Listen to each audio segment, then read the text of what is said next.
Os presento a Luis Ángel, que aparte de ser párroco de varias parroquias, sobre todo pueblos, pues es el exorcista de la diócesis de Guadalajara.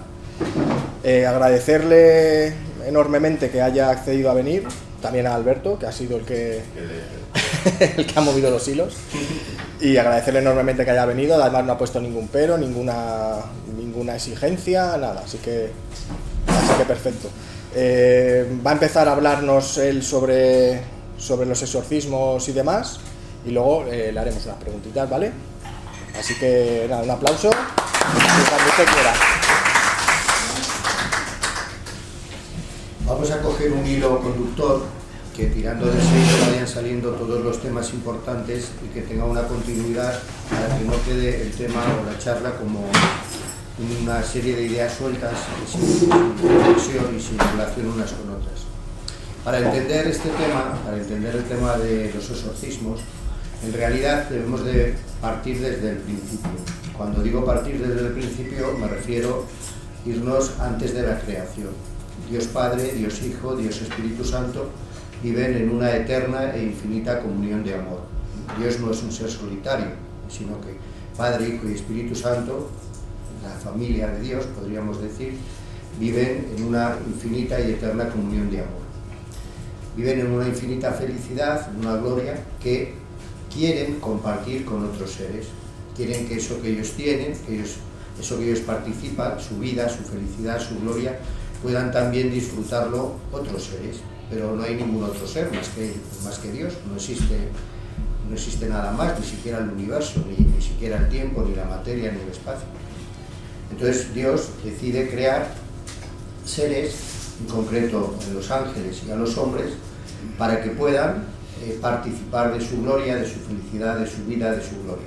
O sea, entonces Dios crea a los ángeles y nos crea a nosotros para que podamos participar y gozar y disfrutar de la gloria y de la vida de Dios, que es una maravilla.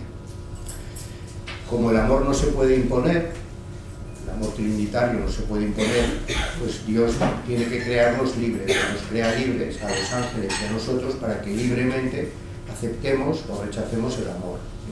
Pero el amor no se puede imponer. Dios nos ha creado libres, a los ángeles y a nosotros, para que libremente correspondamos a su amor. Pero la libertad tiene el peligro de que podemos corresponder o no corresponder. Podemos amar a Dios o no amar a Dios. Entonces, hubo una serie de ángeles creados por Dios en santidad, que se rebelaron contra Dios, que no quisieron corresponder al amor de Dios, que en vez de amar a Dios, pues se oponen al amor de Dios. Y esos son los demonios. Entonces, esto es lo primero que hay que tener muy claro. El demonio existe, pero no es un Dios malo. El demonio es un ángel caído. Los dos grandes errores sobre el demonio es, primero, el demonio no existe, es un mito. Nosotros llamamos demonio a el conjunto de todos los males, llamamos demonio a algo para explicar otra realidad. Eso es un error por defecto. El demonio sí existe, pero el demonio no es un Dios malo. El demonio es un ángel caído, un ángel creado por Dios, una criatura creada no mala, sino creada en santidad, pero que se hizo malo, se rebeló contra Dios. Bien, precisamente la naturaleza angélica hace que la decisión del ángel sea irreversible. No es que Dios no quiera perdonar a los ángeles rebeldes, sino que el ángel, por su naturaleza, una vez que toma una decisión, es irrefutable, o sea, es irrevocable. El ángel no se arrepiente del mal que ha hecho. Nosotros, hasta que nos muramos, tenemos la posibilidad de acercarnos a Dios o de alejarnos de Dios. Tenemos posibilidad, pero también con la muerte, en el momento de morir, uno no puede alejarse de Dios ni acercarse a Dios. Durante la vida sí, pero ya después de morir. Entonces, lo primero que hay que tener claro, el demonio existe, sí. No es un mito y tampoco es un Dios malo. No es un Dios malo, es un ángel caído que ha sido vencido por Dios. Y Dios a los demonios les ha permitido que tengan un poder sobre nosotros, aunque el demonio ha sido vencido por Cristo y está derrotado y encadenado. El demonio es como un perro que le han puesto una cadena y tiene un margen, lo que le da la cadena de acción, pero nada más. Fuera de ese margen no puede hacer nada. Entonces Dios ha permitido que el demonio, Dios lo permite para conseguir un bien mayor, que el demonio pueda molestar, atormentar, tentar, incluso vejar a las personas, a algunas personas. Entonces la acción del demonio se divide, nosotros la distinguimos en acción ordinaria y extraordinaria. La acción ordinaria son las tentaciones, por las cuales el demonio lo que pretende es que cometamos pecado y nos alejemos de Dios, que hagamos el mal, hacer el mal. Son tentaciones que el demonio nos pone para hacer cosas malas y alejarnos de Dios. Y la acción extraordinaria no es que hagamos el mal, sino que suframos el mal. Y sufriendo el mal, que caigamos en la desesperación. Santa Teresita de Lisieux dice que lo que mata al alma no es tanto el pecado, sino la desesperación. Porque el pecado tiene solución. Si uno se arrepiente y se confiesa, pues se soluciona. Pero la desesperación no tiene solución. Si uno se desespera y deja de confiar en Dios, si uno se desespera, mal estamos. El pecado nos hace daño, pero lo que realmente nos mata es la desesperación, dejar de confiar en Dios. Y lo que pretende el demonio con la acción extraordinaria, hacernos sufrir, experimentar el mal, es que nos desesperemos de Dios y abandonemos a Dios. Bien, entonces, en la acción extraordinaria se suele distinguir entre la posesión diabólica, la vejación y la infestación. La posesión diabólica es cuando la acción diabólica llega al extremo de que toma verdaderamente posesión del cuerpo de la persona. Del cuerpo de la persona, nunca de la voluntad ni del alma de la persona. Una persona, porque Dios lo permite, no porque el demonio tenga un poder absoluto, sino porque Dios lo permite, el demonio puede tomar posesión del cuerpo de una persona de manera que los movimientos que esa persona hace cuando está en trance, o lo que esa persona pueda decir, realmente no lo está diciendo ella, sino que es el demonio quien lo hace, porque Dios lo ha permitido, ha tomado posesión del cuerpo de la persona. Eso puede ocurrir, sí, es muy excepcional, es muy raro, no es una cosa que se dé todos los días en todas las personas, pero puede darse en personas concretas, personas que sufren verdaderamente posesión diabólica. La vejación diabólica es que, sin que tome posesión del cuerpo, pero hace que la persona experimente ciertos tipos de males, limitaciones, enfermedades, dolencias, cortes, en fin, una serie de vejaciones, de sufrimientos, de limitaciones que hacen que la persona pues, pueda desesperarse. Y la infestación es cuando afecta sobre todo, más que a las personas, a los lugares y a las personas que están en esos lugares. Entonces, hay veces que solamente en una casa y solamente a las personas que están en esa casa les pasan cosas, y a esas personas en otro lugar no les pasa nada, pero en esa casa, en ese lugar sí que pasa. Bueno, pues cuando está relacionado más con el lugar que con la persona, lo llamamos infestación. Entonces, ¿qué es lo que hace el exorcista? Cuando una persona te llama y te dice, mira, es que me pasan cosas raras, es que creo que tengo posesión diabólica, creo que... Bueno, pues lo primero que hay que hacer, y esto es fundamental y es muy importante, es hacer un discernimiento. Entonces, ¿qué es un discernimiento? Un discernimiento es discernir, es decir, distinguir si el origen del sufrimiento que experimenta esa persona es un origen natural, es decir, una enfermedad perfectamente diagnosticada, o por el contrario es un origen diabólico. O sea, si lo que está causando el dolor, el tormento, la limitación de esa persona es una causa natural, una causa de una enfermedad, o por el contrario si es directamente el diablo, el demonio, el que lo está haciendo. Para hacer el discernimiento, el sacerdote necesita, por supuesto, entrevistarse con la persona, pero muchas veces necesitará también la ayuda de especialistas, porque hay muchos tipos de vejaciones que se esconden, el demonio se esconde, porque su primera derrota es ser descubierto. Su primera derrota es ser descubierto. Cuando el exorcista tiene la certeza de que es el demonio, ya empieza su derrota, aunque ya está derrotado por Cristo. Entonces se esconde aparentando que lo que le ocurre son cosas que tienen una explicación natural, para que así él atormente, pero no le echen a él la culpa, no le busquen, o sea, no busquen una solución real. Entonces, yo como sacerdote no tengo por qué saber distinguir una esquizofrenia, de una paranoia, de una... Entonces, yo no tengo por qué saberlo. Entonces, yo, para hacer el discernimiento, muchas veces necesito de la colaboración de profesionales, de médicos, de psiquiatras, que me ayuden a discernir. Entonces, el discernimiento se puede dar fundamentalmente de dos maneras. Digamos, de una forma negativa o de una forma positiva. La forma negativa del discernimiento sería que la ciencia, los médicos, me dijeran que no hay ninguna explicación lógica, que no hay ninguna explicación racional, que no hay ninguna enfermedad tipificada que explique lo que está pasando. Entonces, si a una persona está sufriendo una serie de males y la ciencia no es capaz de explicar, de diagnosticar, de justificar lo que está pasando, pues entonces hay que empezar a pensar, si no es una cosa natural, pues entonces hay que empezar a pensar que es una cosa diabólica. Pero mientras la ciencia o la medicina pueda dar una explicación de lo que ocurre, mira, es que eso se llama, pues lo que sea, ¿no? Pues eso es una esquizofrenia, o eso es una, lo que sea, ¿no? Un pinchazón, eso es un... Pues yo no debo hacer nada, porque mientras se suponga que es una causa natural, el exorcista no tiene por qué actuar. Y la otra, el discernimiento puede ser también positivo, es decir, no porque la ciencia diga esto no tiene explicación, sino porque haya unas evidencias de que es una cosa diabólica.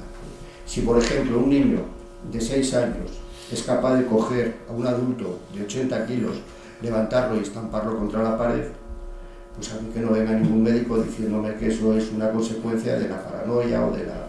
No. O sea, no hay ninguna explicación científica de que un niño de 6 años pueda levantar a un adulto y estamparlo a una pared que está a 6 metros. ¿Eso lo puede hacer el diablo? Sí. ¿Eso lo puede hacer una enfermedad? No. Entonces hay indicios positivos de que lo que está pasando ahí, el origen es diabólico. Entonces, cuando se hace el discernimiento, que a veces cuesta hacerlo, o sea, no se hace en una tarde, en una mañana o en una entrevista, a veces hay que buscar la ayuda de un especialista, pero bien porque la ciencia no puede explicar lo que pasa, bien porque haya manifestaciones que son claramente diabólicas, si al final se llega a la conclusión de que es una acción diabólica, pues entonces comenzamos con los exorcismos. Y esto es muy importante. El exorcismo no es una pelea, como estamos acostumbrados a ver en televisión, que tiene el sacerdote con el demonio, ¿no? Te pones los guantes de boxeo y a pelearte con el demonio. La visión que dan en televisión, las películas, en el cine, es una visión completamente distorsionada, exagerada y completamente pues fuera de lugar. Algunas cosas son verdad, pero el 90% es espectáculo. ¿Para qué? Para vender más. Entonces, no tenemos que pensar en un exorcismo como lo que hemos visto en las películas, ¿no? Un exorcismo es una oración. Aquí tienen el ritual de exorcismos. Entonces aquí, pues empezamos el exorcismo en el nombre del Padre, del Hijo y del Espíritu Santo. Amén. Invocamos a los santos, hacemos una oración, después leemos el Evangelio, después hacemos unas peticiones, después hacemos una oración propia del exorcismo, que es pedirle a Dios que libere a la persona de la acción diabólica. Y eso es un exorcismo, una oración que hace el sacerdote. A veces, no siempre, pero a veces, durante los exorcismos, si la persona sufre posesión diabólica, el demonio se manifiesta a través del cuerpo de la persona, bien sea moviéndose de forma agitada, de forma violenta, incluso golpeando y tal, a veces hablando, diciendo cosas. A ver, el demonio no suele echar grandes discursos, pero sí empieza a decir cállate, empieza a decir blasfemias, empieza a decir es mía, cosas que dice el demonio cuando ve que el demonio no soporta la oración. Cuando el sacerdote se pone a rezar, pues el demonio empieza a pasarlo muy mal, ¿eh? Entonces intenta interrumpir, distraer, evitar la oración. Y después de la oración, no siempre a la primera, a veces se necesitan 2, 3, 4, varias sesiones, pues finalmente se alcanza la liberación. La persona es liberada y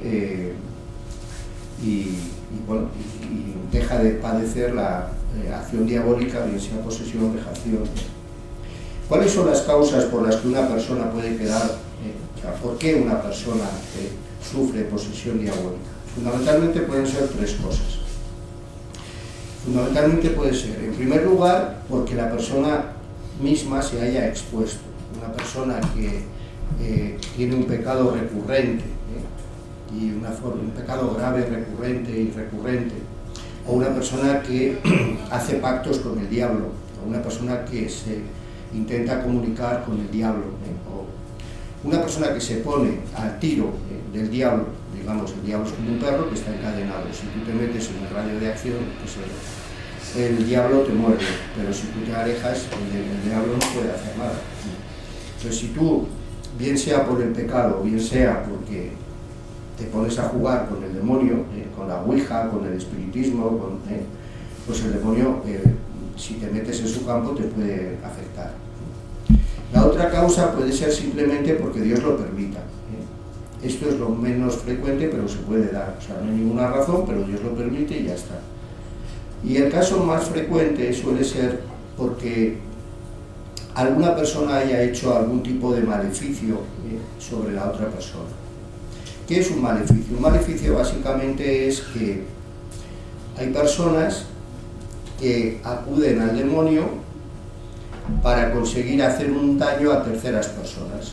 Entonces, como yo no tengo poder para hacer daño a una persona, lo que hago es, le pido al demonio, o hago un trato, un pacto con el demonio para que entre los dos, el demonio que tiene poder y yo que tengo interés, a ver si entre los dos podemos hacer daño a una tercera persona, porque me cae muy mal, porque estoy muy enfadado con ella o por lo que sea.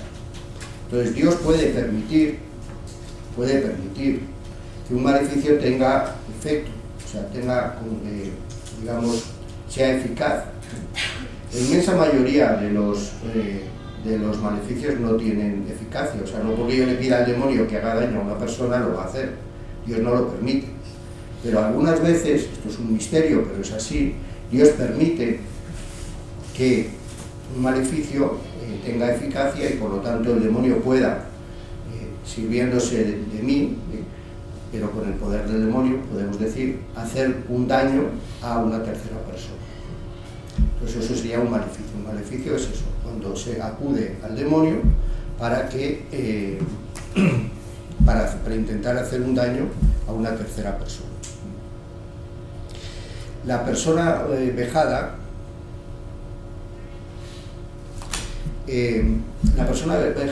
la persona que sufre posesión o vejación diabólica, es ante todo un hijo de Dios. Por lo tanto, a esas personas nunca debemos llamarlas endemoniadas, aunque sufran posesión diabólica. En los evangelios aparece el término endemoniado, pero aparece siempre en boca del narrador, nunca en boca de Jesucristo. Jesucristo nunca llamó endemoniado a nadie, nunca. Los narradores, los que cuentan la historia, sí que dicen, entonces vino un endemoniado y se puso a los pies de Jesús y le dijo, si quieres puedes liberarme. Entonces, el demonio le encanta que digamos, ese es un endemoniado, porque le estamos dando poder, le estamos dando relevancia. El endemoniado es un hijo de Dios que por alguna razón sufre la posesión o la vejación diabólica, que necesita de nuestro cariño, de nuestra comprensión y de nuestra oración. Pero no hay que pensar que necesariamente, he dicho que una de las causas de la vejación puede ser exponerse a través del pecado, pero no es siempre así. Hay personas que son muy santas y que sufren vejación. El santo cura de Ars era un santo, el santo cura de Ars, y el demonio le atizaba bien por las noches. Le movía la cama, le hacía ruido, no lo dejaba dormir. Y era un santo. Y tenemos a Beata Lucrecia Bellini, una monja que sufrió posesión diabólica durante muchos años, que finalmente fue liberada y que ahora es la patrona de los exorcistas, y que es santa Lucrecia Bellini. Entonces, las personas que sufren posesión diabólica no necesariamente son personas grandes pecadores, son personas que porque Dios lo ha permitido pues sufren eso y necesitan nuestra oración, nuestro cariño, nuestra comprensión. Y por supuesto, para que se haga un exorcismo a una persona, lo primero que hace falta es que se tenga la certeza de que realmente es el demonio el que está causando eso. Pero también hace falta la colaboración de la persona. Es decir, nosotros, los exorcistas, no somos brujos buenos, que hacemos magia buena y con nuestra magia liberamos a... No, nosotros los exorcistas somos sacerdotes que rezamos a Dios para que libere a la persona. Pero lo primero que se necesita es la colaboración de la persona. Si una persona se aferra a vivir en pecado, se aferra o sencillamente no quiere ir a un exorcismo, a lo mejor la familia quiere que vaya al exorcismo, pero la persona no quiere ir, no podemos hacer nada. No podemos hacer nada. Si no quiere venir, no podemos hacer nada. Pero es necesaria la colaboración de la persona, la colaboración en primer lugar, queriendo ir al exorcismo, y segundo, rezando, confesándose, estando en gracia de Dios, porque de nada serviría que una persona voluntariamente esté alejándose de Dios y esté acercándose al demonio, que yo luego vaya a intentar hacerle una liberación. La persona que acude al exorcismo es porque quiere vivir en gracia de Dios, quiere la ayuda de Dios, pide la ayuda de Dios, y el sacerdote lo que hace es rezar para... Bueno, como yo he hablado mucho rato, y yo sé que lo que ustedes quieren es preguntar, yo creo que he dado una visión rápida y una visión, digamos, más o menos completa, aunque ahora caben muchas preguntas y muchas cosas, y yo lo que prefiero es que ustedes pregunten y yo puedo ir contestando lo que quieran. Bueno, lo que quieran, no, yo nunca hablo de lo que a mí me ha pasado en un exorcismo. Yo hablo de cosas en general, les puedo ahora ya dar más detalles de lo que quieran que profundicemos. He ido muy rápidamente por los 6 elementos que había que tocar, ahora ya podemos profundizar donde quieran, pero yo nunca hablo de lo que me ha pasado a mí en los exorcismos que yo he realizado. Ya pueden preguntarlo. Yo tengo unas cuantas preguntas, aquí. Algunas ya las ha contestado usted. Me gustaría saber qué requisitos reúne una persona para ser exorcista. Que lo nombre el obispo. Los exorcismos solamente los puede hacer la persona o las personas que el obispo designa. Entonces, digamos, cualquier sacerdote puede hacer una bendición, cualquier sacerdote puede hacer una confesión, pero para hacer un exorcismo, exorcismos se dividen en exorcismos menores y mayores. El exorcismo menor es cualquier oración en la cual se pide la liberación de la acción diabólica. Un Padre Nuestro es un exorcismo, porque decimos: Padre Nuestro que estás en el cielo, santificado sea tu nombre, venga a nosotros tu reino, hágase tu voluntad, líbranos del mal, amén. Líbranos del mal, líbranos del demonio. Entonces, en todo bautizo hay una oración de exorcismo, pues una oración pequeña, una oración... pero el exorcismo mayor, lo que es el ritual, lo que viene en este libro, el ritual de exorcismo, en donde tú ya te diriges expresamente al demonio, eso solamente lo puede hacer el exorcista, el sacerdote que esté designado por el obispo. Me gustaría saber, cuando se distingue entre una enfermedad mental y alguien que está poseído, ¿esos estamentos que lo designan son de la Iglesia? No, eso tienen que ser médicos. Aquí tengo un libro muy interesante que está escrito por el doctor Ed Curra. Es un argentino, ha escrito, él es aquí se lo voy a leer. El que escribe este libro es un médico, psicoterapeuta, especialista en psicología médica y en psiquiatría, ¿no?, que terminó colaborando con los exorcistas. Entonces él hace un estudio médico desde su profesión, en el que él coge las distintas, digamos, enfermedades psiquiátricas que hay y va viendo una comparación en lo que se parece y se distingue de las manifestaciones diabólicas, ¿no? Porque el demonio intenta que las vejaciones se parezcan a ciertas enfermedades para que pensemos que es una enfermedad y no él el que lo está haciendo. Entonces, la Iglesia no puede decir, la Iglesia no tiene capacidad para decir ¿esto es una enfermedad psiquiátrica o no lo es? Sí, pero es que a mí me extraña que haya facultativos, o sea, habrá facultativos muy cerrados a esto. Sí, claro, hay facultativos que nunca van a decir existe el demonio, esto puede tener un origen diabólico, pero si a mí, o sea, si yo veo que un niño de 6 años coge de la pechera a un adulto de 80 kilos, lo levanta y lo estampa con una pared que está a 6 metros, que no venga ningún psiquiatra a decirme que eso es una enfermedad. Entonces ellos a lo mejor lo que hacen es un informe como que... Claro, ellos lo que pasa es que algunos los que no creen en Dios ni en el demonio, pues intentan explicar incluso lo que algunos dicen, mira, esto no tiene explicación. O sea, hay muchos psiquiatras que ante ciertas cosas dicen, esto no tiene explicación, no tiene explicación. Pero hay otros que se exceden un poquito e intentan dar una explicación que no corresponde. Entonces, en este libro precisamente se hace un estudio de lo que es la enfermedad psiquiátrica, en qué se parece y sobre todo en qué se distingue de la posesión o las manifestaciones de posesión o vejación diabólica. Como usted ha dicho el ejemplo del niño, ¿los niños pueden también llegar a ser poseídos? Sí, claro. Sí. Si Dios lo permite, sí. ¿Y es más fácil hacer una posesión a una persona que, por ejemplo, no tenga... un exorcismo. Eso es. No, pero es más fácil que un demonio pueda poseer a una persona que no está bautizada. A ver, el demonio hace lo que Dios le permite que haga. Cuanto más te acercas a Dios y más te proteges, el demonio tiene más dificultades, pero en definitiva el demonio no hace lo que quiere, sino lo que Dios le permite. Entonces, que Dios permita que una persona no bautizada sea más fácilmente atacada por el demonio, Dios lo puede permitir, pero sobre todo lo que cabe es la voluntad. O sea, es más fácil que una persona sufra posesión o vejación si se expone voluntariamente, o sea, una persona que hace pactos con el demonio, que hace pactos o que juega a ponerse en comunicación con... Sí, pero un niño no va a hacer pactos con nada. Un niño puede inconscientemente jugar a cosas peligrosas.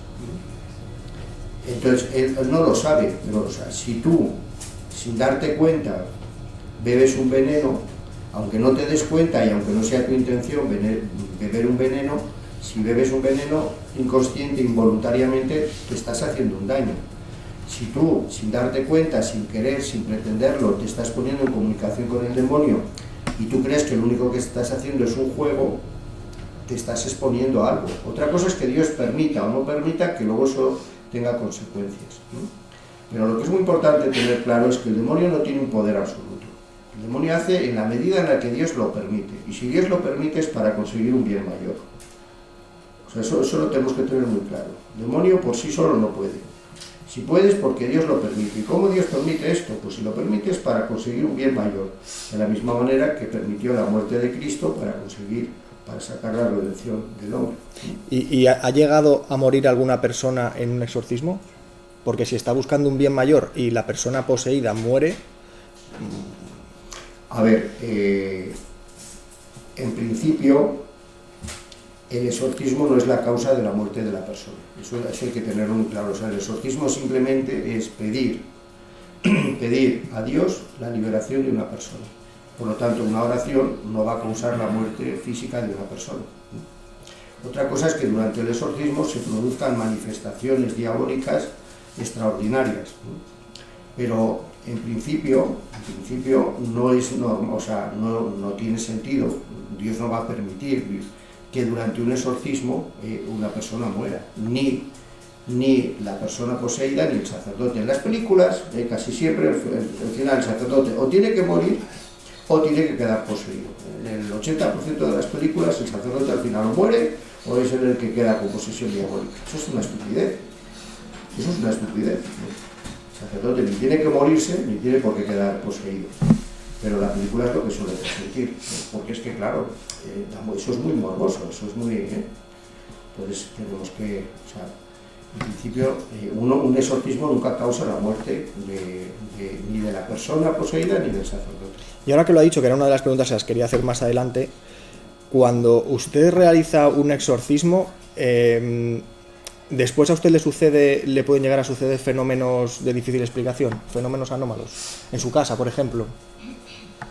A mí no me ha pasado nunca, a mí no me ha pasado nunca. Me ha pasado de tener al principio un poquito más de miedo, cuando he presenciado los primeros exorcismos a los que me tocó presenciar o asistir o hacer, pero bueno, luego ya pues en fin, te das cuenta de que, pues, pero a mí no me ha pasado nunca nada extraordinario. Se puede pasar el cura de Ars o el Padre Pío, el demonio los molestaba mucho. El Padre Pío, si ustedes lo conocerán, pues el demonio le molestaba mucho, porque era un gran santo y porque combatía al demonio, pero yo no soy tan santo.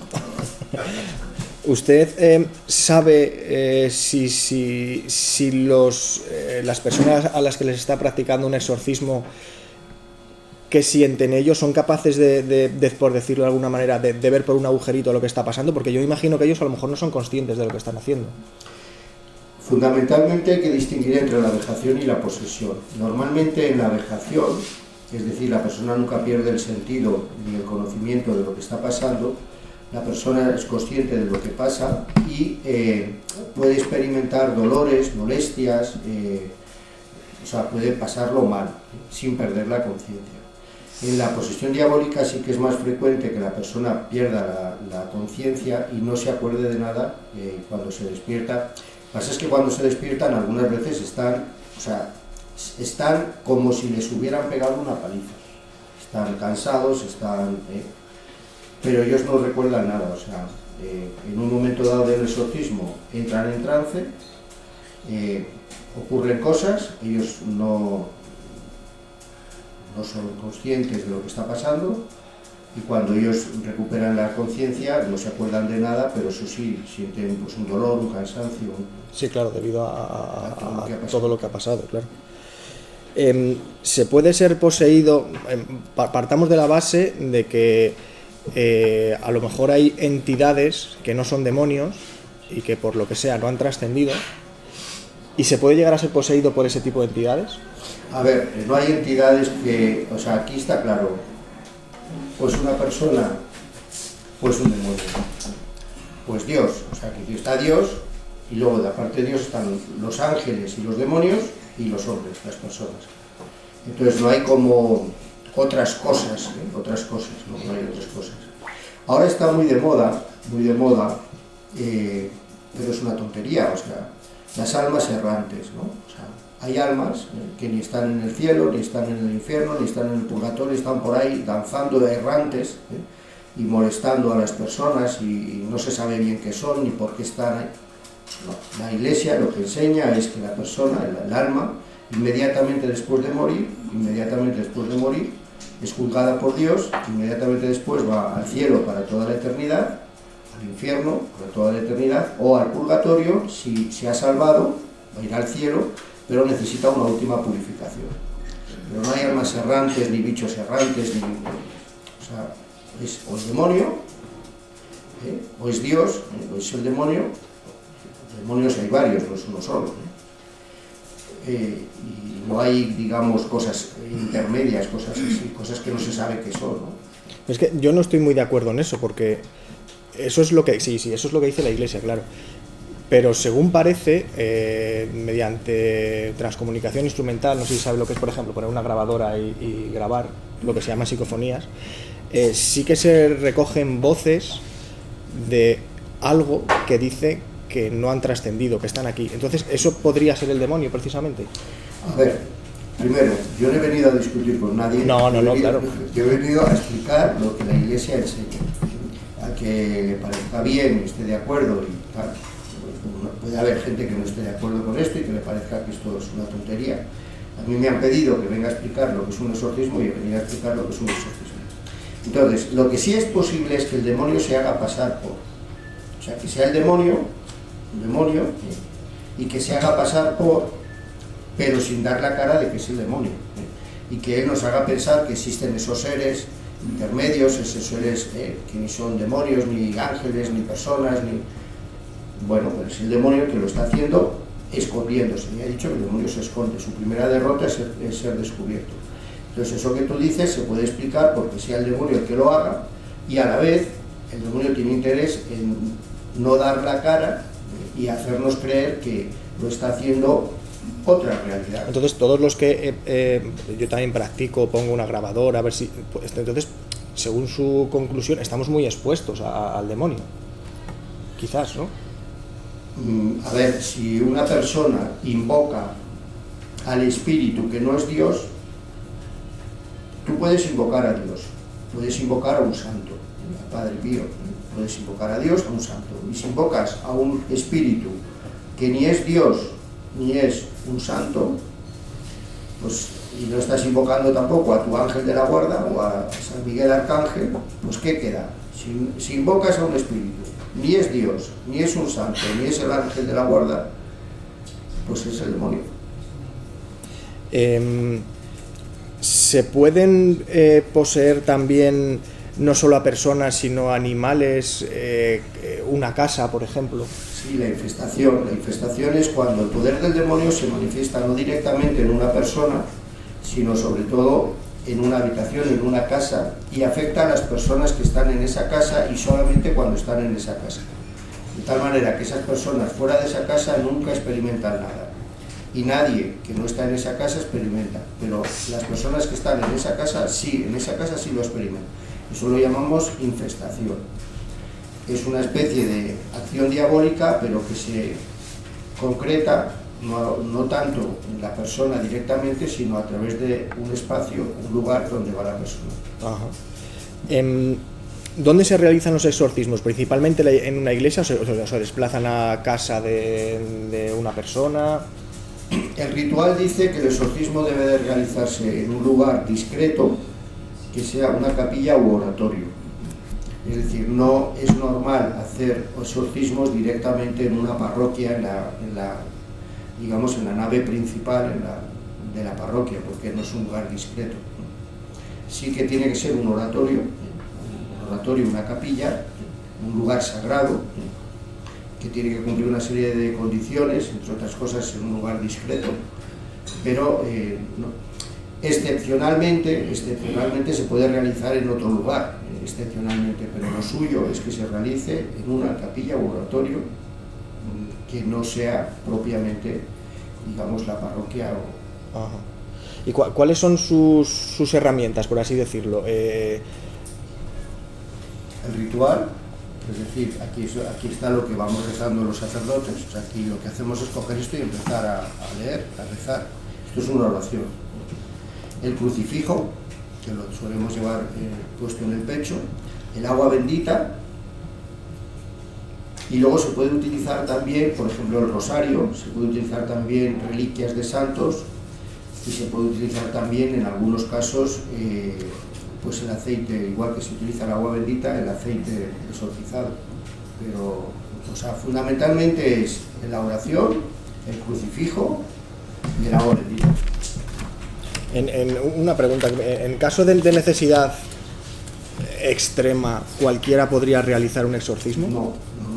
Es más, no se recomienda de ningún... Igual que un bautismo lo puede hacer cualquier persona, incluso un no bautizado.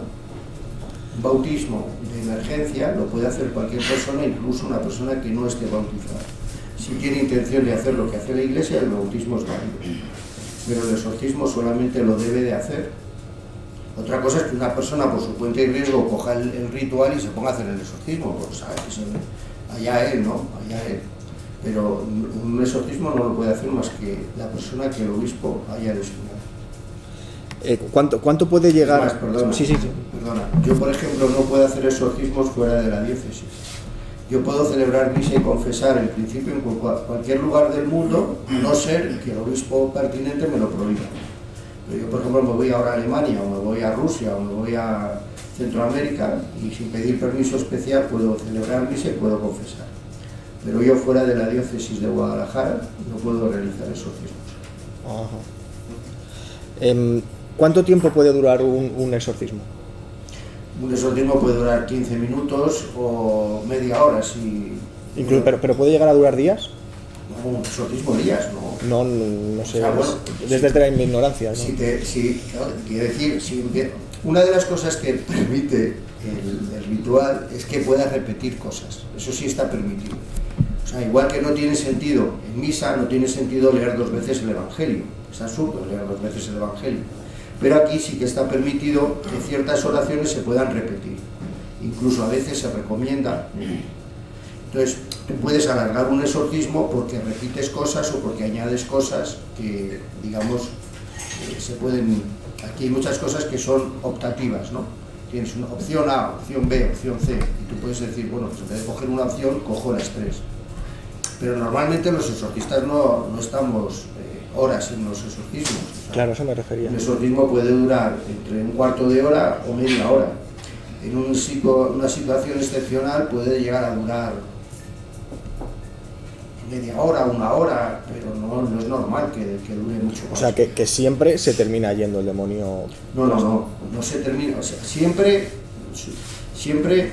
supone un bien para la persona, supone un debilitamiento de la acción diabólica, pero no inmediatamente, no con un exorcismo se va. A veces se necesitan varias sesiones.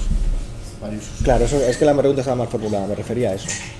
Sí, a veces se necesitan varias sesiones, o sea, normalmente como mucho se suele hacer un exorcismo a la misma persona, un exorcismo a la semana. Ajá. A veces se necesita pues 1 mes, 2 meses, 3 meses, o sea, eso ya es cuestión de que Dios decida.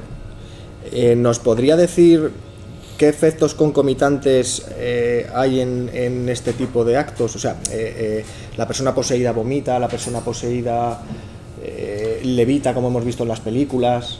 Puede ocurrir que la persona... esto es un poco también sentido común, o sea, esto ya es un poco también sentido común.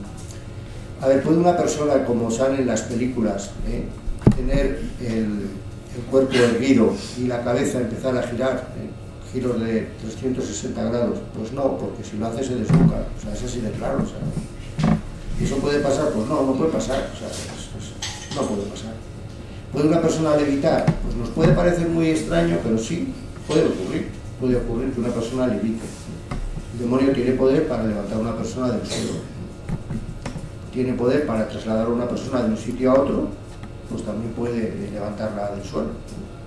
Entonces, un poco también cosa de sentido común. ¿Puede vomitar? Sí, se han dado casos en los que las personas, más que vomitar clavos, han vomitado cosas que al salir se convertían en clavos.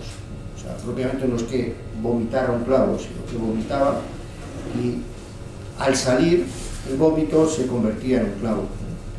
Pero eso son cosas muy excepcionales, muy excepcionales. Yo nunca hablo de lo que me ha pasado. No, digo si usted ha llegado a presenciar, ha podido llegar a presenciar. Yo nunca hablo de lo que he presenciado. Yo no he venido aquí a lucirme, que venía a explicar. No, es algo en general, ¿no? A ver, los sacerdotes tenemos que ser muy discretos a la hora de hablar de estas cosas. Tenemos que dar doctrina, pero no podemos decir, no, a mí me pasó una vez, ¿qué tal? No sé qué, y entonces yo cogí, entonces el demonio. No, eso no viene a cuento. Claro, ya le iba a preguntar una cosa, pero seguro que a lo mejor no la responde. Yo iba a preguntar si usted ha llegado a ser agredido. Agresión leve sí, agresión grave no. O sea, cuando no tienes tanta experiencia, a lo mejor, pues por no tener experiencia te expones a que te den un manotazo, el demonio te dé un manotazo, pero nada más, no me ha pasado nada más. He oído que la Virgen María a veces también juega un papel importante, pero no sé exactamente el qué. Dios ha querido que la Virgen María tenga un papel fundamental en nuestra salvación y en nuestra liberación. Entonces la Virgen María es la única persona a la que el demonio nunca tuvo poder sobre ella. La Virgen María fue concebida sin pecado original y el demonio nunca tuvo ningún poder sobre ella. Entonces la Virgen tiene un poder muy grande a la hora de, como intercesora, la Virgen es intercesora, tiene un poder muy grande a la hora de vencer al demonio. ¿Es cierto que reacciona muy agresivamente ante objetos sagrados? Sí, claro, el demonio no aguanta lo sagrado. Una de las características de la manifestación diabólica es la aberración a lo sagrado. Pero no toda aberración a lo sagrado necesariamente supone una posesión o vejación diabólica. Pero definitivamente el demonio ante lo sagrado reacciona muy mal, muy mal. Y yo por mi parte, para terminar, ¿cuándo ustedes dan por concluido el exorcismo? O sea, que la persona ya está recuperada y ese demonio la ha expulsado. ¿Cuando ya ha llegado a una normalidad esa persona? Claro, nos recomiendan que cuando se produce la liberación, como el demonio es muy listo, muchas veces simula una liberación para que dejemos de hacer exorcismos y luego con el tiempo vuelve. Entonces se recomienda que, aunque tengamos la sospecha de que está liberada, se mantengan por lo menos 1, 2, 3 sesiones de exorcismo hasta que tengas la certeza de que, digamos, una mayor certeza. Pero lo que no sería prudente por parte del sacerdote es que en cuanto haya una mínima evidencia o una mínima sospecha de que ha sido liberado, cortar de raíz los exorcismos, porque el demonio te la puede estar jugando. Ya. ¿Cuántos exorcistas hay en esta diócesis? Ahora mismo estoy yo solo. ¿Y tiene un volumen de trabajo grande? Yo de mi trabajo no hablo. Bueno, pero ¿da usted solo abasto Sí, doy abasto, si no diera abasto, lo mismo habría nombrado. ¿Y da abasto y puede estar relativamente tranquilo? Ya no sigas insistiendo. Bueno, pues por mi parte yo he terminado de hacerle preguntas. Si queréis preguntar vosotros. ¿Puede preguntar todo el mundo? Sí. Una persona que ha sido poseída, ¿es más probable que vuelva a hacerlo? ¿Vuelva a ser poseída? A ver, en el Evangelio dice, hay un momento en que el Evangelio dice que si en una casa echas al enemigo, pero luego el enemigo se hace fuerte y vuelve a entrar a la casa, es peor que la primera vez. Si la persona que ha sido liberada vuelve a exponerse o vuelve otra vez, digamos, a jugar con el demonio, es posible que pueda volver a ocurrir. Pero normalmente una persona que ha pasado por eso, yo te garantizo que pone los medios para que no le vuelva a ocurrir. Entonces, no es frecuente que una persona que le haya ocurrido eso después vuelva otra vez pero puede darse. Otra pregunta. ¿La gente que tiene los estigmas se le puede considerar que es poseída? No, porque los estigmas la Iglesia los considera más bien como una bendición de Dios, un regalo de Dios, algo que Dios hace y no una vejación diabólica. O sea, los estigmas sí es que las llagas de Cristo se reflejan en tu cuerpo, eso el demonio no lo quiere para nada, o sea, no tiene sentido que el demonio quiera hacer esas cosas. O sea, el demonio, todo lo que sea la cruz, no quiere ni verla, ni recordarla.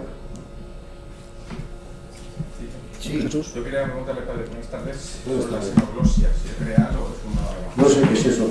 Que una persona empieza a hablar una Sí. lengua muerta que no... Sí, esa es una de las manifestaciones de posible vejación o posesión diabólica. Fundamentalmente es la aberración a lo sagrado, hablar lenguas desconocidas, hablar lenguas en plan de hablar, no decir palabras sueltas. Sí, hablar y además lenguas muertas. Y entender, hablar y entender lenguas que nunca ha conocido.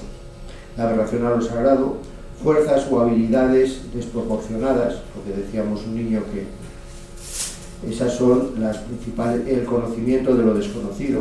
O sea, si una persona sabe, sin que yo se lo haya dicho a nadie, no hace falta que sean cosas muy graves, pero sabe lo que yo he desayunado esta mañana, que he desayunado en mi casa con la ventana cerrada, no sabe si he desayunado magdalena o chocolate o café o churros. Si una persona lo sabe, pero no una cosa puntual, sino sabe muchas cosas desconocidas, eso no tiene una explicación natural. Entonces puede ser que el demonio, que sí lo sabe, se lo haya revelado. ¿Elkin? Sí. Padre, Sí. usted sabiendo que las señales que usted ha tenido, un hogar, una persona tenga que ser exorcizada, usted lo comunica a su obispo, pero usted puede efectuar el exorcismo o depende del Vaticano, sabiendo que el Vaticano son muy pocas las veces que autoriza un exorcismo. No, en principio el obispo te autoriza a hacer los exorcismos y yo en principio, otra cosa es que yo por deferencia comunique al obispo, ponga al día al obispo de cómo está la situación, los casos que hay y tal, pero en principio yo no tengo que pedir permiso expreso al obispo para cada exorcismo que quiera hacer. Ya con el nombramiento va de alguna manera la autorización para que lo hagas. Sí que hay que pedir permiso expreso si es una persona que no es de tu diócesis o si es una persona no bautizada. Ante un no bautizado que me pida un exorcismo, yo en ese caso sí tengo que pedir permiso al obispo.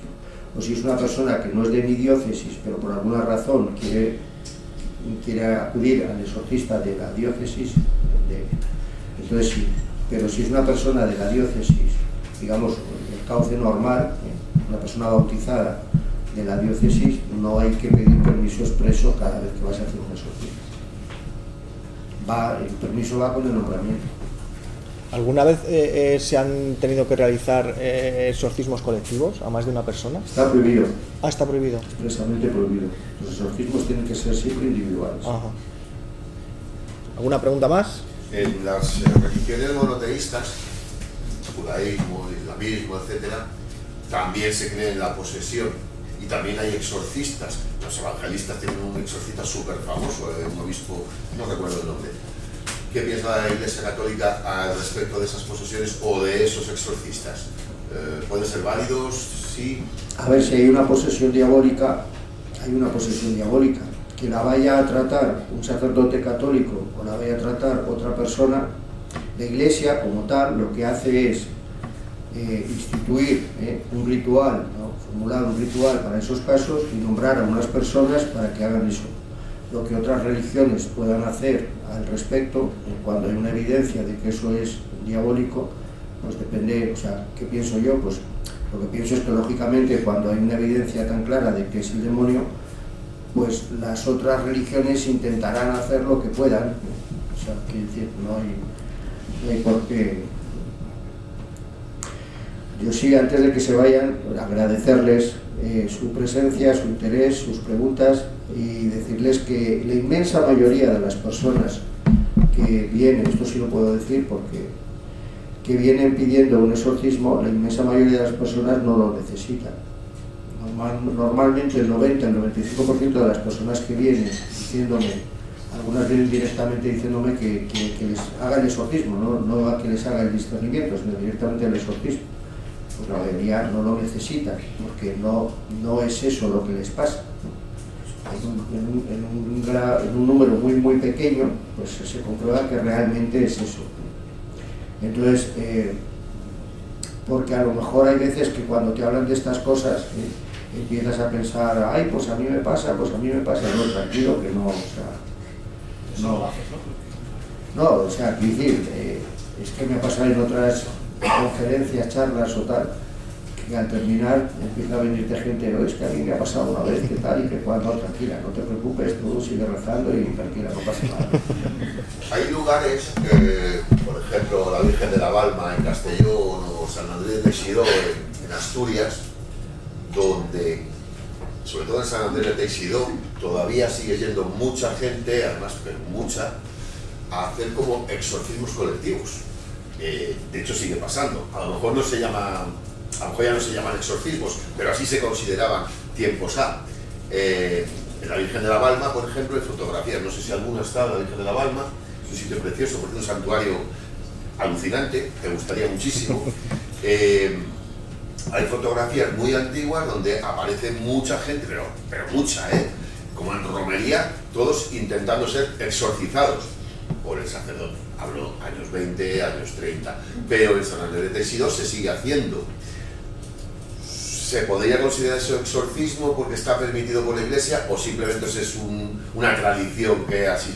Lo que sí que es cierto es que a San Andrés de Teixidó va gente a exorcizar, porque además el cura, el párroco de San Andrés, hace poco en una entrevista, dijo que él seguía haciendo allí exorcismos individuales, ciertamente. Pero hay un día en particular que aquello es, la romería de los exorcismos. Entonces, entiendo que eso no se puede considerar exorcismo. Propiamente no se puede considerar exorcismo.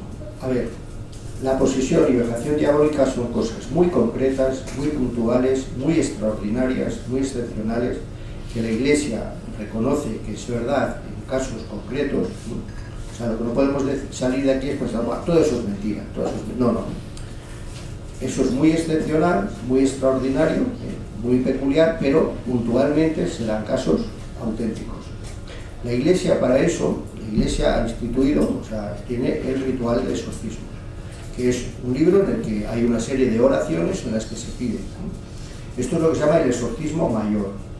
Luego hay otras cosas, oraciones de sanación, oraciones de liberación, el Padre Nuestro en el que pedimos, no nos dejes caer en la tentación, líbranos del mal, otras cosas que hacen, pero la Iglesia ha dicho, cuando es un caso cierto y concreto de posesión o evocación diabólica, hágase el exorcismo mayor.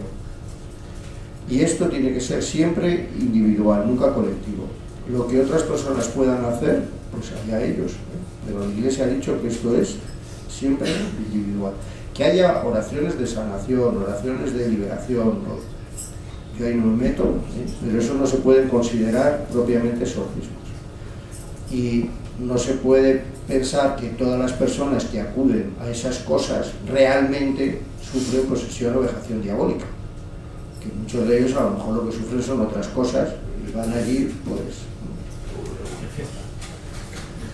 Claro, sí, todo lo que quieran. No, creo que está. Venga, espera. Para ser exorcista, ¿necesitas hacer algún tipo de curso o realmente uno decide yo quiero ser exorcista y por eso te asignan? Decir yo quiero ser exorcista, creo que nadie dice yo quiero serlo. Te cae y punto. Entonces, como por obediencia tienes que decir que sí, pues, pero decir yo quiero ser, no conozco muchos casos. A ver, no hay un sitio todavía, por desgracia, no hay un sitio oficial donde los exorcistas vayamos a formarnos de una manera sistemática, como puede haber facultades de teología donde tú vas a hacer la licenciatura en moral o la licenciatura en canónico, la licencia en escritura, ¿no? O el doctorado. Por desgracia todavía no hay un curso específico para formar a los exorcistas. ¿Cómo nos formamos? Nos formamos como podemos. Gracias a Dios existe la Asociación Internacional de Exorcistas, que ha publicado un libro que se llama Líneas Guía. Esto es una cosa que no es, o sea, tiene la bendición del Vaticano, pero no es oficial del Vaticano. Pero el Vaticano, o sea, la Santa Sede lo ha visto y le ha dado su bendición, su aprobación, pero no lo asume como tal. Es una cosa de la asociación, pero cuenta con el visto bueno del Vaticano. Entonces, ¿qué hemos hecho? Pues yo me he tenido que ir con dos exorcistas que tenían experiencia y ellos son los que me han ido formando, me han ido dando materiales, me han ido dando charlas, he ido a presenciar exorcismos que iban haciendo ellos y a base de leer, a base de estudiar, a base de hablar y a base de ver, pues al final llega un momento en el que te dicen, bueno, pues esto que has visto allá tienes que empezar a hacerlo tú en tu diócesis. Y entonces empiezas a hacerlo tú, pero ojalá llegue a instituirse un curso. La asociación sí que da, y yo he asistido, cada X años da un curso para los que quieran ir a recibirlo, pero es una cosa que da la asociación para el exorcista que quiera recibirlo. Abre. Dos preguntas. Sí. ¿El ritual se sigue haciendo en latín o lo haces en castellano? No, está en castellano. Puedes ver, está en castellano. El antiguo sí que estaba en latín, pero este ya está traducido a las lenguas vernáculas. El original está en latín, pero es como el misal original está en latín, pero no se traduce a las lenguas vernáculas. Pues este está en castellano. Y la otra que te quería hacer, de lo que has hablado de los objetos sagrados o consagrados, la medalla de San Benito, ¿no se usa en algún... La medalla de San Benito tiene un gran poder, San Benito tiene un gran poder contra el demonio, es bueno, es lícito usarla como el escapulario del Carmen, pues yo llevo el escapulario del Carmen pidiéndole la protección a la Virgen, o sea, esto no es un amuleto, a ver si quiere salir la medalla, yo llevo aquí la medalla de la Virgen del Carmen, no es un amuleto, es confiar en la protección de la Virgen que a través de una medalla me recuerda que la Virgen es mi madre y que la Virgen me protege. Entonces la medalla de San Benito tiene no un poder absoluto por sí mismo, sino porque Dios tiene poder y a través de la medalla pues Dios actúa igual que actúa a través del agua bendita. Bueno. Al igual que hay objetos sagrados y reliquias, ¿existe algún objeto que a lo mejor pueda provocar una infestación o una posesión? Sí, claro, o sea, el mercado diabólico está al orden del día, o sea, hay de todo tipo de simbología y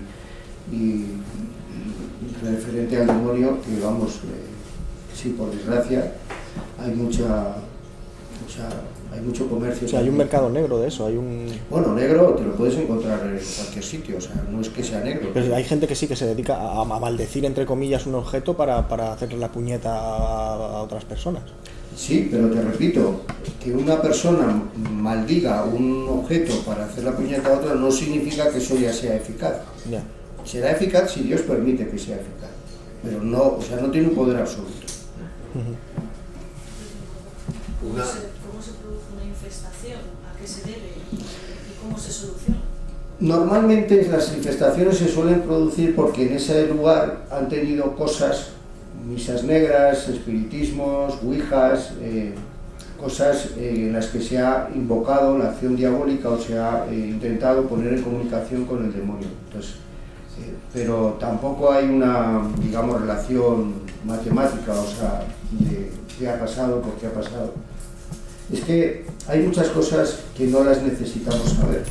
Lo que tenemos que saber es la solución. Pero ponerse a investigar eso, ¿qué más da? O sea, sí, es como cuando estás malo. Yo me acuerdo una vez que fui al médico y entonces me dijo, tómate esto, y dije, pero ¿es dengue o no es dengue? ¿Es una gripe o es un dengue? ¿Qué más te da? Si la solución es la misma, o sea, no todos los médicos te hacen eso, pero a mí una vez me dijeron, mira, ponerte a investigar si es dengue o es gripe, si la solución es la misma. ¿Aquí en Guadalajara hay sectas satánicas operativas?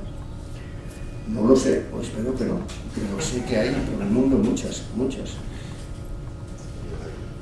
¿Querías decir algo, Alberto? Sí, bueno, una persona que pudiera asistente, como ayudante, vaya, en un exorcismo, pero que no tenga fe suficiente, ¿podría ser factible que pudiera ser atacada por el demonio? A ver, para que una persona sea auxiliar, eso se llama auxiliar, está tipificado y se pide que siempre haya alguna persona que ayude al sacerdote en el exorcismo, siempre, ¿no? Se llaman auxiliares. El auxiliar tiene que ser una persona de fe, una persona de piedad, ¿no? También se pide que un familiar o amigo íntimo de la persona afectada asista. A esa persona no le puedes exigir la misma fe o la misma piedad o el mismo grado de compromiso que al auxiliar, porque el auxiliar lo eliges tú y eliges a las personas que son de tu confianza. Cuando la persona viene acompañando viene el que puede y viene como puede. Entonces a veces en un exorcismo tienes que permitir que una persona que a lo mejor no tenga mucha fe esté presente, porque necesitas, o es bueno, es conveniente, está recomendado que haya siempre un familiar, un amigo de la persona a la que vas a hacer el exorcismo que esté con él. Entonces, pero si es un auxiliar propiamente elegido por el sacerdote, el grupo de los auxiliares son gente preparada y gente de oración. ¿Nos podría comentar un poquito datos estadísticos aproximados? ¿Cuántos exorcismos se hace en la provincia de Guadalajara al año? Si más sobre mujeres, sobre niños, sobre hombres. Yo creo que no te va a contestar, ¿eh? Secreto de oficio. Aproximado. Secreto de oficio. Lo que te puedo decir es que muchas de las personas que vienen se van sin exorcismo porque no lo necesitan. O sea, muchas personas, más o menos 90% de las personas que piden hablar conmigo, que me vienen contando lo que les pasa, les tengo que decir, mira, quédate tranquilo, te pueden pasar otras cosas, pero tú no tienes ni posesión ni dejación de amor. ¿Y si ve que sí que hay indicios? Sí, hay indicios. ¿Ya lo reporta a un psiquiatra y demás y luego le vuelve a usted si este no tiene la solución? Bueno, ya depende de los casos. Si tú ves, o sea, si no está claro ni que sí ni que no, entonces sí que pides la ayuda de un especialista. dependiendo del caso y de lo que se queje y de lo que le ocurra y de lo que le pase. Y si tú no lo tienes claro, que muchas veces necesitas la ayuda de un especialista, pues entonces sí que te apoyas en un médico, según el caso, para, entre todos, terminar por discernir. O sea que hay un cribado enorme, claro. Sí, o sea, no es cuestión de llegar allí y decir yo quiero que me haga un exorcista y que sí, póngase a la fila y pase después de este, no. Y a veces no cree que a lo mejor un efecto placebo, dice, bueno, pues yo te rezo un Padre Nuestro y él se queda tranquilo. A ver, ha habido personas que han venido pidiéndome un exorcismo y yo les he dicho, mira, un exorcismo no te voy a hacer, pero si quieres rezamos juntos ahora aquí un Padre Nuestro, una Ave María, yo te doy una bendición y vete tranquilo. Pero le he dicho claramente, no es un exorcismo y no te lo voy a hacer porque no lo necesitas. O sea, pero la oración siempre es buena y siempre es eficaz. Bueno, algunos se van tranquilos y otros se van a buscar a otro exorcista, a ver si al tercero, o al cuarto, o al quinto, o al sexto. Al final, esas cosas pasan. Sí, ciertas experimentaciones, sea porque se pone una grabadora o porque se pone un sensor de luz, se pide a la gente que hay, se supone, para que interaccione y encienda una luz y tal. Según la postura de la Iglesia, eso sería entonces el demonio. No cabe la posibilidad de que sea un ser que está trascendiendo, no ha llevado su vida al cielo, infierno, purgatorio. A ver, lo que no hay son almas errantes. Almas errantes no hay. Entonces, cuando pasa algo, o lo hace Dios, o lo hacen los ángeles, o lo hacen los demonios, o lo hace Dios por intercesión de un santo. Pero lo que no podemos pensar es que hay por ahí otros seres que ni son ángeles, ni demonios, ni bichos, ni tal, que no, o sea, otra cosa es que lo haya muchas explicaciones de que todavía no, o sea, muchas cosas que no tenemos explicación, ¿no? Antes de que se descubriera la electricidad, pues tú podías coger una barra de lo que fuera, la agitabas, ponías un papelito y mira, ¿qué es eso? Brujería. No, no es brujería, eso es ciencia. Lo que pasa es que en un momento dado todavía no sabían explicar por qué pasaba eso. Hasta que se dan cuenta, mira, es energía estética, ¿no? Pero claro, hasta que eso no se consigue explicar científicamente, pues puedes recurrir a que es el demonio, que son los... Pero lo que está claro es que no existen, lo que hoy está muy de moda, las almas errantes. Son los que encienden y apagan los interruptores y no. O sea, eso no. Eso es lo que llamaría infestación, ¿no? Claro. Puede ser que sea el demonio y que el demonio no quiera dar la cara y que te haga pensar que es otra cosa, pero no él. Siempre el exorcismo se hace a puerta cerrada, Y el exorcista y la persona implicada, o dejan participar algún familiar que pueda estar presente. No, es necesario que participe como mínimo una persona, digamos, elegida del grupo del exorcista, que se llaman los auxiliares, y es también conveniente que haya una persona familiar de la persona a la que se va a exorcizar. O sea, como mínimo, digamos, tendría que haber como mínimo 4 personas, aunque a veces hay más de 4. Yo si puedo tener dos auxiliares, los tengo. Entonces, lo que está terminantemente prohibido es hacer grabaciones o dejar que entre la prensa o los medios de comunicación. Eso está terminantemente. Y si la persona no se acuerda porque está en trance, cuando se acaba esa sesión, por así decirlo, de exorcismo, ¿se le explica a la persona lo que ha hecho? Lo que ha pasado. Sí, el que ha pasado. Si lo ves conveniente, sí, pero a lo mejor no es necesario explicárselo. Si esa persona me ha pegado un puñetazo, ¿para qué le voy a decir? Oye, mira, es que tú no te has dado cuenta, pero me has pegado un puñetazo. O sea, ¿para qué se lo vas a decir? Si ella no era consciente y no era voluntario y en definitiva no ha sido ella la que te lo ha pegado, ha sido el demonio. Pues entonces, ¿para qué se lo vas a decir? Pues a veces es mejor no decirle nada y ya está. O sea, ¿Nuria? Entonces, ¿para qué? ¿Qué quiere conseguir el demonio en una posesión? Lo he dicho al principio, lo que pretende el demonio con las posesiones es la desesperación, apartarnos de Dios por medio de la desesperación. Las personas se desesperan al ver las cosas que le pasan, que no tienen una explicación, que no son capaces de liberarse. O sea, el demonio lo que pretende es, con el pecado, apartarnos de Dios haciendo el mal y con la posesión o vejación diabólica alejarnos de Dios por medio de la desesperación, sufriendo el mal. O sea, el demonio siempre quiere el mal para nosotros. ¿Cómo le afecta el trabajo personalmente?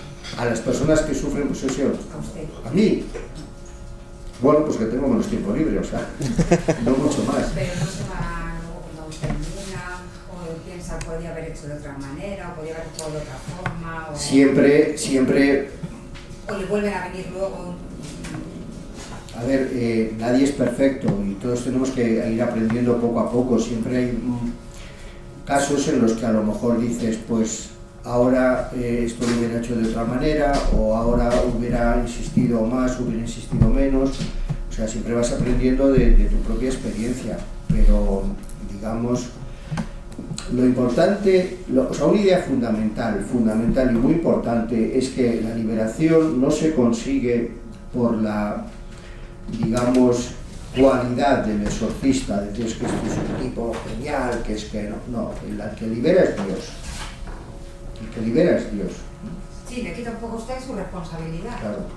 Se la deja a Dios. Claro. Otra cosa es que Dios, si el exorcista es una persona muy santa, pues actúe con más, digamos, facilidad o prefiera servirse de sacerdotes santos para obrar, ¿eh? Pero si un sacerdote que es válidamente sacerdote y no es santo, pero hace una consagración como Dios manda o da una absolución como Dios manda, también no depende de la santidad del sacerdote que haya verdadera consagración o haya verdadera absolución de los pecados, aunque Dios quisiera obrar siempre a través de sacerdotes santos. ¿Se hace algún tipo de acta o algún tipo, queda registrado de alguna manera? No, cuanto menos mejor. ¿Se puede dar el caso de que a lo mejor un demonio no quiera irse o el... No quiere irse ninguno, o sea, quiere seguir, no se quiere. Pero a lo mejor el exorcista se vea con temor o pide ayuda a más exorcistas para conseguirlo. Sí, pero repito, la liberación no se consigue porque el exorcista es muy experto, la liberación la da Dios. Y Dios la puede dar con un exorcista inepto o la puede dar con un exorcista supercualificado. Es Dios el que libera, ¿eh? O sea, es más importante la disposición de la persona que sufre la posesión, eso sí que es fundamental, que no la, digamos, la cualidad del exorcista, que en definitiva el exorcista es un instrumento del que Dios se sirve para. ¿Pero no sirve entonces la experiencia? A ver, la experiencia te puede servir a la hora de hacer un discernimiento. O sea, tú en el discernimiento te puedes equivocar y puedes pensar que no es cuando es o que es cuando no es. Y un exorcista más experimentado puede darse cuenta y equivocarse menos. Claro, el demonio te intenta engañar y un exorcista experimentado se sabe dar cuenta. Claro, pero estamos hablando de dos cosas. La liberación, siempre el que libera es Dios. Y por lo tanto, Dios es capaz de liberar en cualquier caso. Y otra cosa es, junto con la liberación, todo lo demás, sobre todo el discernimiento, que lógicamente ahí la experiencia y la capacitación del exorcista tiene mucho que ver, tiene mucho en cuenta, claro. O sea, al final también será una batalla dialéctica entre los dos polos, entre el demonio y el exorcista. No, yo no me peleo con el demonio. Yo lo único que hago es pedirle a Dios que libere a la persona. Sí, bueno, prefiero pelear a que intentas descubrirle. Sí, bueno, intentas descubrirle, intentas desenmascararlo, pero en definitiva cuando yo intento desenmascararlo, más que por mis cualidades, que soy muy listo y soy capaz de descubrir cuándo, lo que hago es pedirle a Dios que le obligue a desenmascararse. O sea, yo en un discernimiento, aunque tengo que poner mis cualidades, mis conocimientos, pero sobre todo lo que le pido a Dios es que me ilumine para que Dios me haga ver qué es lo que está pasando, y si realmente hay posesión, que le obligue. O sea, yo lo que le pido es que le obligue a manifestarse para que yo tenga evidencia de que así es. O sea, lo que da a entender que usted luego ya es un intermediario, que lo que hace es que Dios... Un instrumento. Eso, es un instrumento. Sí, es. El sacerdote es un instrumento, digamos, en las manos de Dios. ¿Es cierto que se intenta averiguar el nombre del demonio con el que te enfrentas, o es un mito? Hay sacerdotes, hay exorcistas que sí preguntan el nombre, pero si el demonio es el padre de la mentira, ¿para qué le vas a preguntar? Si te va a contestar y no sabes si es verdad o es mentira, ¿para qué le vas a preguntar? Hace años escuché también en una entrevista, creo que además al obispo de Getafe, hace años, que antiguamente, no hace tantísimos años, ¿no? Había muy pocos exorcistas en España, pero que ahora hay mínimo un exorcista por cada diócesis, dependiendo de Madrid seguramente haya un montón. Y que todo era debido a la cantidad de gente que viene de fuera y que puede venir con sectas satánicas o con ritos raros o no sé qué. ¿Es cierto eso? Quiero decir, se ha notado, ya no hablo de la diócesis de Guadalajara, a nivel nacional, usted hablará con otros exorcistas, compañeros suyos de otros sitios, es cierto que se ha notado entonces ese auge de poseídos. Es cierto que últimamente se ha advertido un mayor número de casos, pero no porque haya venido gente de fuera que. Normalmente el aumento de casos es por la, digamos, paganización de la sociedad. Una sociedad que está más paganizada, es más fácil que el demonio encuentre puertas de entrada. Una sociedad que está más cristianizada, es más difícil que el demonio pueda actuar. Entonces, es verdad que hace 50 años en España había pocos exorcistas. Es verdad que la Santa Sede ha pedido que toda diócesis tenga un exorcista. Es verdad que se ha observado un aumento de casos, no solo en España, sino a nivel global, y que eso ha hecho decir, bueno, pues si hay más casos, que haya más exorcistas. Pero no, o sea, la causa de que haya más, yo la atribuyo a una paganización de la sociedad más que a que haya venido gente de fuera. La falta de espiritualidad. Sí, falta de espiritualidad. O sea, si una persona que está cerca de Dios es difícil que el demonio se meta, y una persona que está alejada de Dios es más fácil que se meta, pues lo mismo pasa en la sociedad. Una sociedad que está cristianizada, el demonio encuentra dificultad para. En una sociedad que está alejada de Dios, el demonio ancha por sus capas, ¿no? Anda por sus anchas. Sí. ¿Existe el caso en España de que se haya asignado una persona, bueno, un sacerdote, ¿no?, que sea exorcista, haya pasado por ese proceso de exorcizar, haya sentido miedo y haya puesto sobre la mesa de yo ya no quiero seguir siendo exorcista? ¿Te conoce algún caso? A ver, yo siempre digo que es mucho más agradable dar una catequesis a niños de comunión o a chicos de confirmación o una charla prematrimonial o incluso ir a visitar enfermos. A mí personalmente me apetece más que hacer un exorcismo. Hacer un exorcismo puede tener su gratificación, porque realmente también la tiene, o sea, siempre que tú te pones al servicio de Dios y de las almas, tiene una gratificación, no económica, pero una gratificación, o sea, cuando tú has trabajado por Dios, Dios te lo corresponde, ¿no? Pero claro, o sea, si a mí me dicen, mira, mañana elige, por la mañana tienes exorcismo o charla prematrimonial, o charla, o catequesis de primera comunión, o visitar los enfermos, yo digo, todo menos exorcismo, o sea, el exorcismo no es una cosa, por lo menos para mí, digamos, agradable. Otra cosa es que lo hagas con gusto porque sabes el bien que haces a la persona que lo necesita. Pero así decir divertido, no, divertido no es. Pero hay alguno que haya declinado o haya dicho hasta aquí, no quiero ser más exorcista. O incluso a lo mejor no puede, ¿no? Decir... Hombre, yo creo que si vas al obispo y le dices, mire, yo ya no aguanto más, yo ya me ha pasado esto y lo otro y lo demás allá y yo ya no puedo, pues el obispo te dirá, bueno, pues si no puedes, déjalo, hijo, ¿qué vamos a hacer? Pero, en fin, Dios normalmente te da la fuerza, cuando Dios te pide algo, te da los medios para realizarlo. ¿Ha sido usted quien ha elegido ser exorcista No. o se lo han impuesto? No. Me lo pidió el obispo, me lo pidió. ¿Y no se puede hacer? Hombre, tú le puedes decir al obispo, y no podría pensar en otra persona más cualificada que yo y tal, y el obispo dice, sí, pero es que tú eres la persona ideal y tal, y tú no, pero es que yo prefiero que... Bueno, pero eso también es un orgullo, algo habrá visto en usted. Orgullo no, o sea, orgullo no. No, pero digo que si ha pensado en usted el obispo será porque tiene unas cualidades. Yo todavía me estoy preguntando qué ha visto el obispo en mí para eso. Bueno, pero porque usted a lo mejor es un poco modesto. ¿Y hay una edad límite a lo mejor para plantearse No. seguir o dejarlo? No, que yo sepa no. El padre Apolo murió siendo exorcista. Sí. Cuando está en el año 96, si no me recuerdo.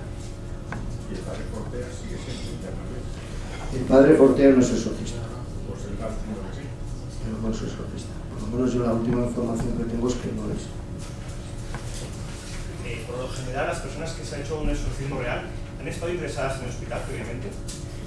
No necesariamente, la inmensa mayoría yo creo que no. O sea, a lo mejor en algún caso, a ver, otra cosa es que una persona que sufra una enfermedad psiquiátrica a la vez sufra también posesión diabólica.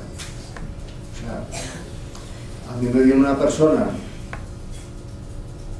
que sé positivamente que tiene posesión o vejación diabólica y me viene diciendo que le duele mucho aquí, lo primero que le digo, o sea, digamos ya en el proceso de liberación, porque ya se ha comprobado por otras cosas,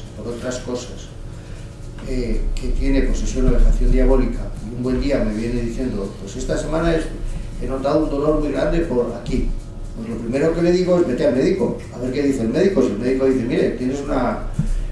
lo que sea, y te manda un tratamiento y se te cura, pues ya sabemos que eso no viene del demonio. Pero que sufras esto no significa que no puedas tener otras cosas naturales. O que tengas unas cosas naturales no significa que no puedas sufrir también posesión. Entonces puede ser que una persona haya estado con o sin motivo ingresada en un hospital psiquiátrico o lo que sea, que aparte necesite... O sea, los psiquiatras también se pueden equivocar, igual que nosotros. ¿Ninguna pregunta más? ¿Y quién decide en caso de duda?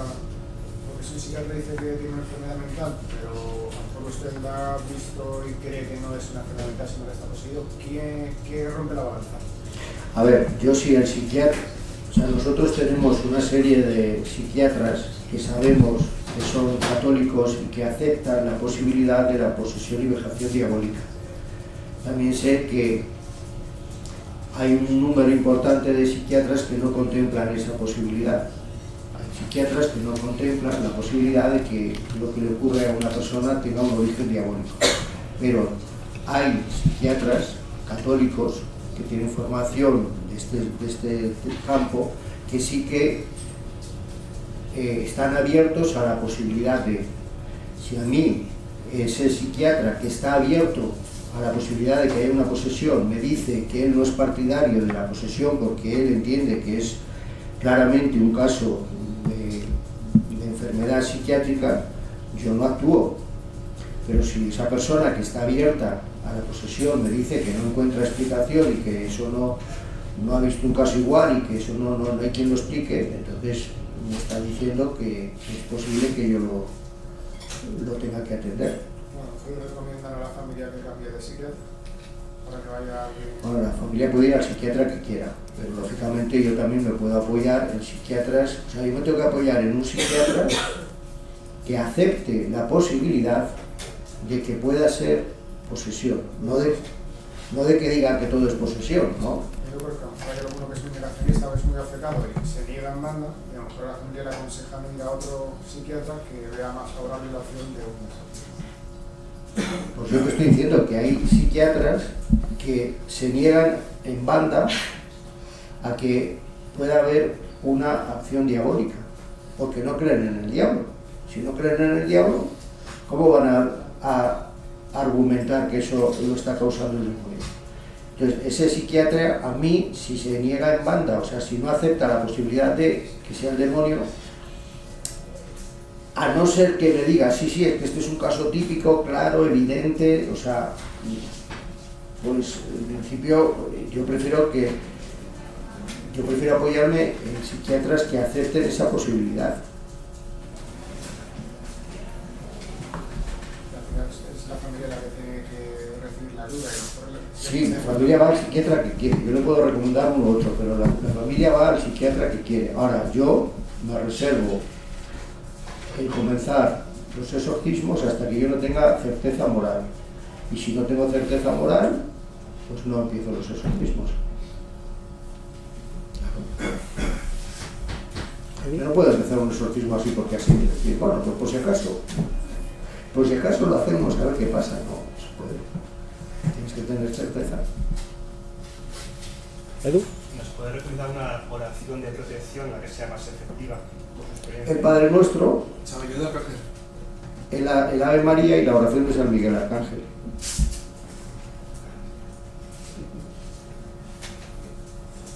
Pero vamos, el Padre Nuestro y la Ave María son perfectas, y la oración de San Miguel Arcángel y la oración de San Benito es menos conocida, la oración de San Benito, y bueno, Pero eso ahorita es en latín, además. pero la puedes traducir, o sea, No es lo más en latín. es el latín perfecto. Entonces, resumiendo, esto es verdad, es muy excepcional, muy excepcional, pero es verdad. O sea, hay muchos casos que dicen que es verdad, luego realmente no es verdad. Lo que suele decir el cine y la televisión es muy exagerado y muchas veces es descabellado. Y una de las misiones que tenemos los exorcistas, por eso estoy aquí, es dar a este mundo una cierta naturalidad. O sea, que la gente vaya poco a poco sabiendo lo que sí es y lo que no es una posesión y un exorcismo. Porque si la gente sigue teniendo la idea de la posesión y el exorcismo que se saca uno de la televisión, pues entonces estamos perdidos. Entonces hay que verlo con normalidad, y decir, la posesión puede darse en casos cuando Dios lo permite, que son excepcionales, y el exorcismo no es una pelea contra el demonio, es una oración que la Iglesia ha previsto, en la que se pide a Dios que libere a la persona, y nada más. Pues nada, le damos Muchas una gracias.